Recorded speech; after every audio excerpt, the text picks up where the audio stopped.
Let me just stop here for a second and explain this nuclear button.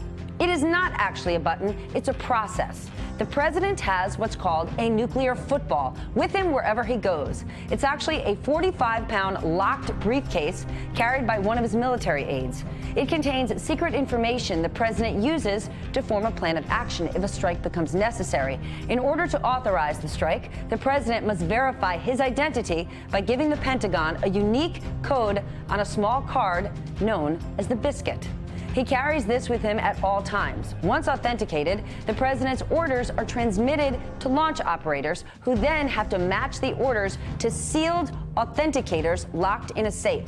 Once they determine the orders are legitimate, they turn their keys simultaneously, starting the launch sequence. Now, all of this comes as North and South Korea take another huge step towards restoring relations. Both sides spoke directly today for the first time in 2 years, while testing a border hotline that has been dead during that time. The North reactivated the hotline so they could discuss sending a North Korean delegation to the Winter Olympics. Hey there, I'm Chris Hayes from MSNBC. Thanks for watching MSNBC on YouTube. If you want to keep up to date with the videos we're putting out, you can click subscribe just below me or click over on this list to see lots of other great videos.